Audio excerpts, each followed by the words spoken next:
खाने के बिल की टेंशन? अब नहीं। कॉलेज लाइफ तो मस्त होती है ना? नए दोस्त, नया एक्सपीरियंस और अपने सपनों को पूरा करने की आजादी। लेकिन कभी-कभी खर्चे मैनेज करना थोड़ा मुश्किल हो जाता है, खासकर खाने के बिल। लेकिन सुनो, गुजरात में पीआरएच रहे मेरे सभी एससी दोस्तों के लिए एक अच्छी खबर है। सरकार आपके लिए फूड बिल असिस्टेंस स्कीम लेकर आई है, जो जिंदगी को थोड़ा आसान और स्वादिष्ट बना देगी। यह स्कीम एक मदद की तरह है, जो एससी स्टूडेंट्स को उनके खाने पीने के खर्चों के लिए आर्थिक मदद देती है। अब आपको यह सोचने की जरूरत नहीं है कि दोस्तों के साथ बाहर खाना है या पैसे बचाने हैं। इस असिस्टेंस से आप उस चीज पर ध्यान दे सकते हैं जो सबसे ज्यादा मायने रखती है, आपकी पढ़ाई। इसे एक स्वादिष्ट स्कॉलरशिप की तरह समझो, जो आपके कॉलेज लाइफ में थोड़ा स्वाद और मन की शांति लाएगी। तो अगर आप गुजरात में पढ़ने वाले एससी स्टूडेंट हैं, तो यह जानने के लिए पढ़ते रहें कि यह बेहतरीन स्कीम क्या है और इसके लिए कैसे अप्लाई करना है। यकीन मानो, यह बहुत आसान है। चलिए डिटेल्स को समझते हैं और आपको चिंता मुक्त खाने की दिशा में एक कदम आगे बढ़ाते हैं। चलिए पता करते हैं। रुको, इससे पहले कि आप बहुत ज्यादा एक्साइटेड हो जाओ और अपनी अगली पिज्जा पार्टी प्लान करने लगो, आइए जल्दी से चेक कर लेते हैं कि आप इस स्कीम के लिए एलिजिबल हैं या नहीं। यह बिल्कुल वैसा ही है जैसे पॉपकॉर्न खरीदने से पहले यह सुनिश्चित करना कि आप सही फिल्म देख रहे हैं, है ना? सबसे पहली बात, आपको अनुसूचित जाति एससी कैटेगरी के स्टूडेंट होना चाहिए। हाँ जी, यह स्कीम खास तौर पर एससी समुदाय के स्टूडेंट्स को सपोर्ट करने के लिए बनाई गई है। दूसरी बात, आपको पोस्ट मैट्रिकुलेशन कोर्स में एनरोल्ड होना चाहिए, यानी 10वीं कक्षा के बाद का कोई भी कोर्स, जैसे डिप्लोमा, डिग्री या फिर पीएचडी प्रोग्राम। और आखिर में, आपको गुजरात के किसी मान्यता प्राप्त संस्थान में पढ़ाई करनी चाहिए। तो अगर आप गुजरात में हायर एजुकेशन हासिल कर रहे एससी स्टूडेंट हैं, तो बधाई हो, आप सभी शर्तें पूरी करते हैं। आप कुछ स्वादिष्ट राहत के एक कदम और करीब हैं। अब चलिए उन डॉक्यूमेंट्स को इकट्ठा करते हैं जिनकी आपको अपने एप्लीकेशन के लिए जरूरत पड़ेगी। चेक कर लीजिए। ठीक है, तो आप फूड बिल असिस्टेंस के लिए एलिजिबल हैं। बहुत बढ़िया। अब चलिए आपके पेपर वर्क को दुरुस्त करते हैं।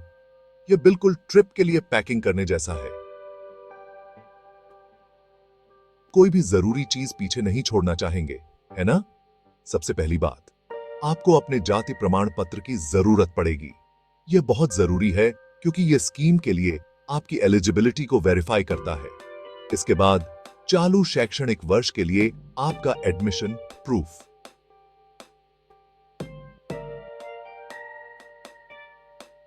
यह आपकी फीस रसीद, एडमिशन लेटर या आपके कॉलेज से आपका एनरोलमेंट कंफर्म करने वाला कोई भी आधिकारिक डॉक्यूमेंट हो सकता है। और हां, आपको अपने बैंक अकाउंट की डिटेल्स की भी जरूरत पड़ेगी। यहीं पर असिस्टेंस का पैसा सीधे ट्रांसफर किया जाएगा, जिससे चीजें सुविधाजनक और आसान हो जाती हैं। अंत में पासपोर्ट साइज फोटोग्राफ साथ रखें। आप जानते हैं, जिस तरह का आप उन सभी जरूरी फॉर्म के लिए इस्तेमाल करते हैं, यह एप्लीकेशन प्रोसेस के लिए आपकी आईडी की तरह है। डिजिटल दुनिया में प्रवेश करने का समय। फूड बिल असिस्टेंस के लिए अप्लाई करने के लिए आप डिजिटल गुजरात पोर्टल का इस्तेमाल करेंगे। चिंता मत करो, यह उतना कॉम्प्लिकेटेड नहीं है जितना लग रहा है।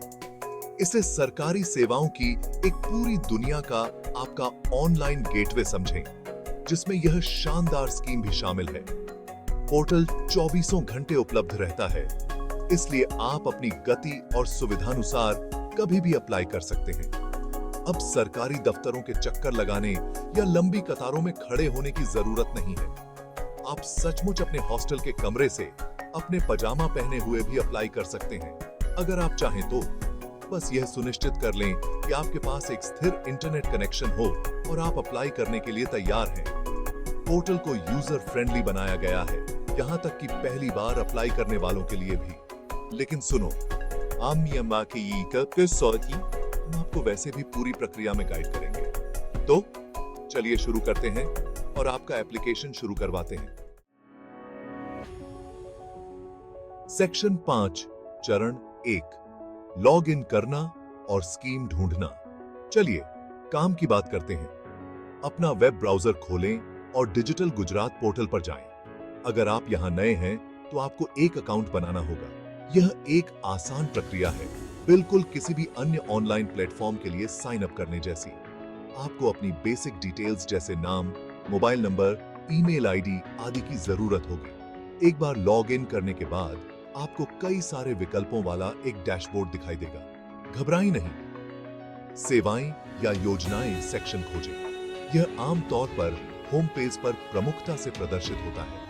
इस सेक्शन के तहत आपको उपलब्ध सभी सरकारी योजनाओं की एक लिस्ट मिलेगी। नीचे स्क्रॉल करें या फूड बिल असिस्टेंस स्कीम खोजने के लिए सर्च बार का उपयोग करें। एक बार जब आप इसे ढूंढ लेते हैं तो स्कीम की डिटेल्स और एप्लीकेशन फॉर्म एक्सेस करने के लिए उस पर क्लिक करें।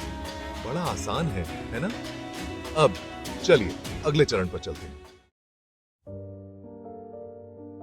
सेक्शन 6 चरण 2 डिटेल्स भरना।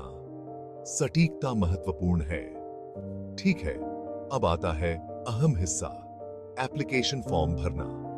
यहां आपको अपने अंदर के डिटेल ओरिएंटेड व्यक्ति को जगाने की जरूरत है। याद है कॉलेज एडमिशन के लिए आपने जो फॉर्म भरे थे? हां, यह बिल्कुल वैसा ही है।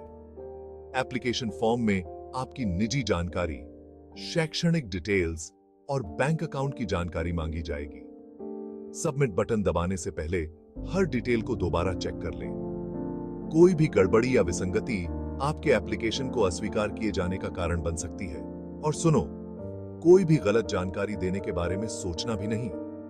एप्लीकेशन प्रोसेस के दौरान ईमानदार और पारदर्शी होना जरूरी है।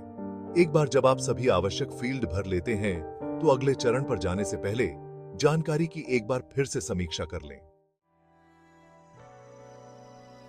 सेक्शन 7 चरण 3 डॉक्यूमेंट्स अपलोड करना। सुनिश्चित करें कि वे स्पष्ट हों। लगभग हो गया। अगले चरण में उन जरूरी डॉक्यूमेंट्स को अपलोड करना है जिनकी हमने पहले चर्चा की थी। अपना जाति प्रमाण पत्र, एडमिशन प्रूफ और पासपोर्ट साइज फोटोग्राफ याद है? हां, यहां उनका काम आता है। पोर्टल पर आमतौर पर अपलोड किए गए डॉक्यूमेंट्स के लिए विशिष्ट आकार और फॉर्मेट की आवश्यकताएं होती हैं। सुनिश्चित करें कि आपकी फाइलें निर्धारित सीमा के भीतर हैं। साथ ही यह भी सुनिश्चित करें कि स्कैन की गई कॉपी स्पष्ट और पठनीय हो। धुंधले या अपठनीय डॉक्यूमेंट्स के कारण आपका एप्लीकेशन होल्ड पर रखा जा सकता है। एक बार जब आप सभी आवश्यक डॉक्यूमेंट्स अपलोड कर लेते हैं तो उनकी समीक्षा करने के लिए कुछ समय निकालें। सुनिश्चित करें कि वे सही फाइलें हैं और ठीक से अपलोड की गई हैं। एक बार जब आप संतुष्ट हो जाते हैं तो आप अंतिम चरण पर आगे बढ़ सकते हैं, अपना एप्लीकेशन सबमिट करना। Section 8 finish line. अपना एप्लीकेशन सबमिट करना और अच्छी खबर की प्रतीक्षा करना। आप अपने एप्लीकेशन को पूरा करने से बस एक क्लिक दूर हैं।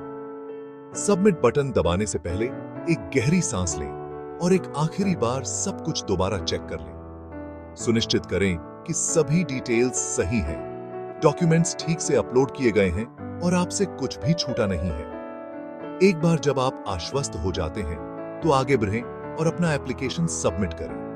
आपको आमतौर पर एक एप्लीकेशन नंबर के साथ एक पावती रसीद प्राप्त होगी। इसे संभाल कर रखें क्योंकि इससे आपको अपने एप्लीकेशन की स्थिति ट्रैक करने में मदद मिलेगी। अब आपको बस इतना करना है कि अधिकारियों द्वारा आपके एप्लीकेशन की समीक्षा किए जाने की प्रतीक्षा करें। अगर सब कुछ सही होता है तो फूड बिल असिस्टेंस सीधे आपके बैंक अकाउंट में जमा कर दी जाएगी। और बस आपने स्कीम के लिए सफलतापूर्वक अप्लाई कर दिया है और अब आप अपनी पढ़ाई पर ध्यान केंद्रित कर सकते हैं और हां, बिलों की चिंता किए बिना कुछ स्वादिष्ट भोजन का आनंद ले सकते हैं।